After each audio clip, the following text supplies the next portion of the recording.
करके उसे झिझोड़ते हैं, उठ। वो उठ के बैठता है। मैंने कहा अगर मरा है तो बैठा क्यों? अगर मरा है तो बैठा क्यों? और बैठ करके फरिश्ते सवाल करते हैं, वो जवाब देता है। मुर्दा कभी जवाब नहीं देता, लेकिन ये जवाब देता है। मतलब क्या है? दुनियावी जिंदगी खत्म हुई है, अब उखरवी जिंदगी शुरू हुई है। अब उखरवी जिंदगी शुरू हुई है।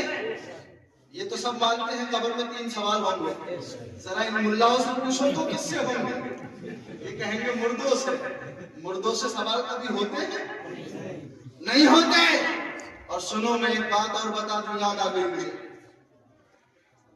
कब्र में पहला सवाल क्या होगा? मन रब्बुका। तुम तो बहुत आगे चल रहे हो। पहला सवाल क्या है? मन रब्बुका, तुम्हारा रब कौन है? कौन है? हमने तक़वियतुल ईमान को पढ़ा। तक़वियतुल ईमान में कहा आमीनु बिल्लाह, अल्लाह को मानो, अल्लाह पर ईमान लाओ, सब कुछ अल्लाह को मानना है। तक़वियतुल ईमान इनकी लिखी हुई है, उसमें ये पढ़ा कि सिर्फ अल्लाह को माने और किसी को नहीं माने। हम कुरान से पूछते हैं, ऐ कुरान तू बता किसको माना जाए? क्या सिर्फ अल्लाह को माना जाए या उसके अलावा किसी और को भी माना जाए?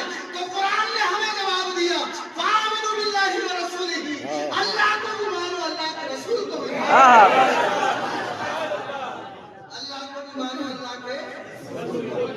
अगर सिर्फ अल्लाह को मानना काफी होता तो पहले सवाल के बाद रजिस्टर बंद हो जाता, दूसरे सवाल की नौबत ही नहीं आई। दूसरे सवाल की